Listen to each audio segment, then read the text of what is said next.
Good morning, everyone. So, today we will do the topic vascular tissue as well as the nervous tissue from the chapter 6. Vascular tissue एक तरह का connective tissue है. जब हमने animal tissue पढ़ाना शुरू किया तो मैंने आपको एनिमल टिश्यू में सबसे पहले बताया था epithelial tissue, muscular tissue, then we came to the connective tissue और लास्ट में हमारा क्या है, आपका एक नर्वस टिश्यू है. इस कनेक्टिव टिश्यू में आपने जो कनेक्टिव टिश्यूज़ में पढ़ा वो एरियोलर के बारे में पढ़ा, एडिपोज के बारे में पढ़ा, डेंस के बारे में पढ़ा, स्केलेटल पढ़ा और today we will study about the vascular tissue. क्योंकि कनेक्टिव टिश्यू में जितने भी सेल और मैट्रिक्स हमेशा ही प्रेजेंट रहते हैं और यहाँ पर मैट्रिक्स हमेशा वेरी करता है. हर एक टाइप ऑफ टिश्यू में, जैसे एरियोलर में जो आपका मैट्रिक्स था वो लूज था, इस तरह से स्केलेटल में आपका बहुत ज़्यादा हार्ड था, डेंस में वो थोड़ा डेंस था और यहाँ पे वैस्कुलर कनेक्टिव टिश्यू में जो मैट्रिक्स है वो फ्लूइड है. क्योंकि यहाँ पर जितने भी जो सेल्स हैं वो एक तरह के मैट्रिक्स के ऊपर फ्लोट करेंगे इस फ्लूइड मीडियम के ऊपर. तो वैस्कुलर कनेक्टिव टिश्यू के 2 टाइप्स हैं, ब्लड और दूसरा है आपका लिम्फ. नाउ ब्लड के भी हमारे 4 कंपोनेंट्स हैं, जिनमें से आपका आरबीसी है, जिसमें आपका वाइट ब्लड सेल्स भी है, जिसमें आपका प्लेटलेट्स भी है और जिसमें आपका प्लाज्मा भी है. ब्लड एक रेड कलर का लिक्विड तो होता है जो कि आपकी पूरी बॉडी में सर्कुलेट करता है through the arteries, through the veins, through the capillaries. ये जो ब्लड है ये आपकी पूरी बॉडी में फ्लो करता है. लेकिन इसका जो रेड कलर है वो है because it contains a red pigment, जिसको हम रेस्पिरेटरी पिगमेंट भी बोलते हैं या जिसको हम बोलते हैं ऑक्सीजन कैरिंग पिगमेंट, और उस पिगमेंट का नाम है हीमोग्लोबिन. ये आरबीसी में प्रेजेंट होता है और आरबीसी में प्रेजेंट होने की वजह से ये आपके ब्लड को एक रेड कलर का कलर भी देता है. इनमें जो हेम पार्ट है वो आयरन पार्ट है जिसकी वजह से रेड कलर आ रहा है. And the globin is actually the protein. ये ग्लोबिन एक तरह का प्रोटीन है which is like which has a oxygen carrying capacity. तो मतलब जब ब्लड आपकी पूरी बॉडी में फ्लो करता है through the arteries, through the veins, तो वो हर एक ऑर्गन के पास ऑक्सीजन भी लेके जाता है. सो उसकी ऑक्सीजन की रिक्वायरमेंट पूरी करने के लिए. So this is about the haemoglobin और the red blood cells. Now मैं आपको वाइट ब्लड सेल बताऊंगी जो कि आपका सेकेंड कंपोनेंट ऑफ ब्लड है. सो वाइट ब्लड सेल का जो मेन फंक्शन है, वाइट ब्लड सेल आपकी बॉडी में इन्फेक्शन से फाइट करने की एक कैपेसिटी देता है, आपकी बॉडी में प्रोटेक्ट करता है डिजीज़ से. उसमें 2 तरह के, या फिर ये कहिए कि आपकी बॉडी में एक बहुत इंपॉर्टेंट रोल प्ले करता है कि बॉडी के डिफेंस मैकेनिज्म में, so that it can fight against the diseases, it can fight against the germs, infections. So यहाँ पे 2 कैटेगरीज हैं, एक होते हैं फैगोसाइट्स टाइप ऑफ सेल्स और दूसरे होते हैं इम्यूनोसाइट्स. तो ये जो एक पहला सेल मैंने बताया फैगोसाइट, ये क्या करता है, ये पैथोजेंस को एनगल्फ कर जाता है. एनगल्फ करना मतलब ईटन अवे. तो पैथोजेंस क्या होते हैं? पैथोजन कुछ ऐसे बैक्टीरियाज होते हैं, कुछ ऐसे वायरस होते हैं, कुछ ऐसे अदर माइक्रो ऑर्गेनिज्म है, जैसे कि आपका फंगाई हो गया, जैसे आपका प्रोटोजोआ हो गया, जिसकी वजह से आपकी बॉडी में कोई डिजीज़ होता है. तो पहले ही ये जो फैगोसाइट है ये उन डिजीज़ कॉजिंग माइक्रो ऑर्गेनिज्म को एनगल्फ कर जाता है. बट समटाइम्स हमारे पास दूसरे टाइप ऑफ सेल भी हैं जिनको हम इम्यूनोसाइट्स बोलते हैं. और ये इम्यूनोसाइट्स का मेन जॉब होता है कि ये आपकी बॉडी के अंदर, आपके ब्लड के अंदर एक एंटीबॉडीज़ को प्रोड्यूस करते हैं. तो मैन्युफैक्चरिंग ऑफ एंटीबॉडीज़ करते हैं, ये एंटीबॉडीज़ प्रोड्यूस करते हैं ताकि आपकी बॉडी के अंदर अगर कोई डिज़ीज़ या इन्फेक्शन आता भी है तो ये उससे फाइट करते हैं और आपकी बॉडी में एक इम्यूनिटी प्रोवाइड करते हैं, so that due to which you can be protected from the disease as well as from the infections. तो वाइट ब्लड सेल को इसलिए हम सोल्जर्स ऑफ द बॉडी भी कहा जाता है, ताकि ये आपकी बॉडी में आपको डिजीज़ होने से बचाता है. Now next is about the platelets. Platelet help करता है कोगुलेशन ऑफ द ब्लड और clotting of the blood.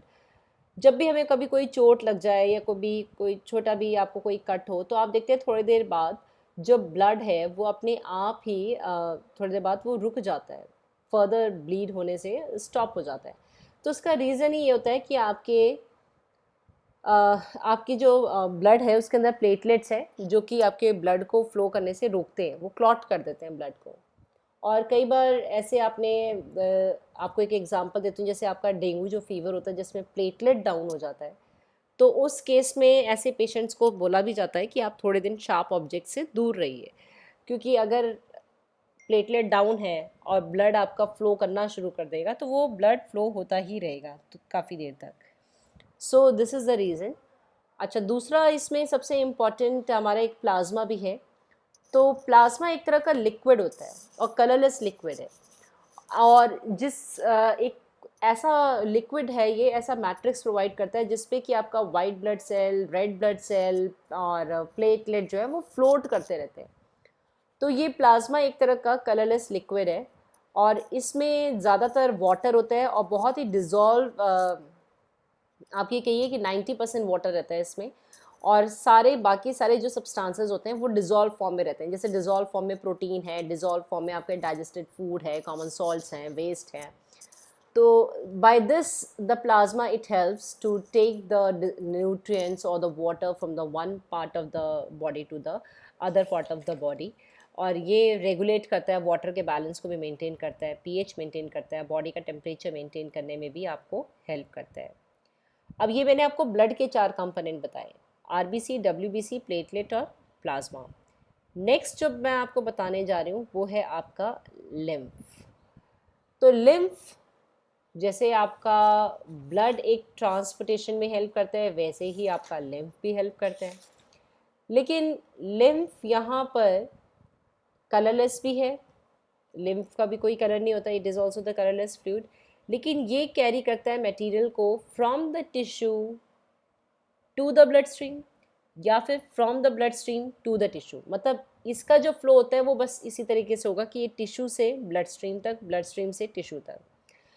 Plasma की तरह ये भी कलरलेस होते हैं, लेकिन ये थोड़े से जो बिगर मॉलिक्यूल्स हैं उनको भी ट्रांसपोर्ट कर सकते हैं, उनको भी सर्कुलेट कर सकता है ब्लड में, कहीं पे भी ले जाया जा सकता है बाय द लिम्फ। लेकिन प्लाज्मा जो होता है वो डिज़ोल्व फॉर्म को ही लेके जा पाता है, लेकिन जबकि लिम्फ जो है वो बिगर मॉलिक्यूल्स को भी लेके जा पाता है। लिम्फ के अंदर भी आपके लिम्फोसाइट्स होते हैं जो कि लिम्फ नोड्स में प्रेजेंट होते हैं। ये लिम्फोसाइट एंटीबॉडीज़ बनाते हैं जैसे डब्ल्यूबीसी में बनता था, और ऐसे ही ये किल करते हैं जर्म्स को या इन्फेक्शंस को, ये भी किल करने में हेल्प करते हैं, और ये आपकी बॉडी से कोई वेस्ट को भी रिमूव करने में हेल्प करता है। Now connective tissue is over, और ये लास्ट टाइप है एनिमल टिश्यू की जिसको हम बोलते हैं नर्वस टिश्यू। अब नर्वस टिश्यू कैसा क्या होता है, इसमें ये कहाँ प्रेजेंट होता है, सबसे पहले तो ये बताऊंगी। जितना भी हमारा ब्रेन है या फिर हम ये कहें कि हमारा स्पाइनल कॉर्ड है, ये जितने भी हमारे नर्व्स हैं जितनी भी हमारी बॉडी में, ये सारे के सारे नर्वस टिश्यू से ही बने होते हैं। ठीक है, तो हमारे नर्वस टिश्यू के अंदर ये जहाँ कहाँ प्रेजेंट है, ये ब्रेन में, स्पाइनल कॉर्ड में, ये जितनी भी नर्व्स हमारी बॉडी में जा रही हैं जैसे स्पाइनल नर्व्स, क्रेनियल नर्व्स, ये सारी नर्व्स होती हैं। So this will more in detail you will study in the nervous system जब हम क्लास 10th में पढ़ेंगे, लेकिन अभी मैं आपको इसका स्ट्रक्चर और इसका जो मेन फंक्शन है वो मैं आपको बता देती हूँ। Each and every cell of a nervous tissue, हर एक सेल जो नर्वस टिश्यू का होता है उसको हम न्यूरॉन बोलते हैं, we call it as a neuron. और ये जो न्यूरॉन है, ये जो मैंने डायग्राम यहाँ पे दिख रहा है, ये एक एक्चुअली न्यूरॉन का डायग्राम है, वेरी इंपॉर्टेंट डायग्राम। यहाँ पर न्यूरॉन के डायग्राम में सबसे पहले ये जो आपको रूट जैसे स्ट्रक्चर्स दिख रहे हैं इनको हम बोलते हैं डेंड्राइट्स। ये डेंड्राइट ये आपके अटैच होते हैं सेल बॉडी से, और इसमें एक न्यूक्लियस है, यहाँ पे ये सारा साइटोप्लाज्म है, जो अंदर का, जो न्यूक्लियस के बाहर की तरफ है वो आपका साइटोप्लाज्म है, ये डेंड्राइट्स है। Then this is the axon and this is the nerve ending. तो अगर कोई भी स्टिमुलस, अब स्टिमुलस क्या होता है ये आप पहले थोड़ा सा समझ लीजिए। जैसे अगर हमें फॉर एग्जांपल कभी कोई बहुत ही तेज़ लाइट अगर आपकी आंखों में आती है तो वो एक तरह का स्टिमुलस का काम कर रही है, और जैसे ही वो तेज़ लाइट आपकी आईज पे पड़ती है तो आप फटाफट अपनी आईज ब्लिंक कर लेते हो या बंद कर लेते हो। तो ये जो आपका आईज का क्लोज करना है ये एक तरह का रेस्पॉन्स है, और ये with in the fraction of second हो जाता है। लेकिन ये हो कैसे जाता है कि जैसे ही आपको स्टिमुलस, जैसे आपकी तेज़ लाइट या कोई गर्म चीज़ आपने पकड़ ली तो ये स्टिमुलस है, तो जब आप तेज़ लाइट को देखते हो तो आपकी जो सेंसरी नर्व्स है ये फटाफट मैसेज लेकर जाती हैं आपके ब्रेन तक, और जैसे ही ब्रेन तक मैसेज जाता है तो ब्रेन भी with in the fraction of second message देता है दैट मोटर नर्व्स को कि आपको आइज़ क्या करनी है, क्लोज करनी है। और ये सब कुछ इनवॉलंटरी एक्शन है जो कि आपके कंट्रोल में नहीं है, ये अपने आप होता है। This is like something which happens automatic in your body. तो ये इस तरह का पाथवे इसके अंदर होता है कि आपका कोई भी एनिमल जो है वो स्टिमुलस को रिस्पॉन्ड करता है, और वो स्टिमुलस को रिस्पॉन्ड बहुत ही जल्दी करता है। और ये सब रिस्पॉन्ड किसकी वजह से होते हैं, नर्वस टिश्यू की वजह से होते हैं। और नर्वस टिश्यू में ये जो डेंड्राइट है, यहाँ से कोई भी मैसेज पहले यहाँ सेल बॉडी में आता है, सेल बॉडी से एक्सॉन में, एक्सॉन से नर्व एंडिंग तक जाता है, और फिर ये दूसरे नर्व सेल को ट्रांसमिट कर देता है। फिर उस नर्व सेल से ये आगे आगे आगे चलता रहता है और ब्रेन तक मैसेज पहुँच जाता है। सो स्ट्रक्चर इज, जैसे मैंने आपको बताया कि ये ब्रेन, स्पाइनल कॉर्ड और नर्व्स सब कुछ नर्वस टिश्यू के बने हुए हैं, और हर एक न्यूरॉन के अंदर सेल बॉडी है, न्यूक्लियस है, बाहर की तरफ डेंड्राइट है, ये एक लॉन्ग ट्यूब है जिसको हम एक्सॉन बोलते हैं, और लास्ट में यहाँ पे नर्व एंडिंग्स हैं। अब ये क्या काम करता है, मेन फंक्शन क्या है इसका, it enables the animal to move rapidly in response to the stimuli, कि किसी भी स्टिमुलाई के अगेंस्ट जब आप एक्शन आपका जो है वो बहुत ही तेज़ और रैपिड होना चाहिए, ठीक है, which occurs with in the fraction of seconds. So this all about the chapter 6 tissue, and we have done all the topics now. So thank you students.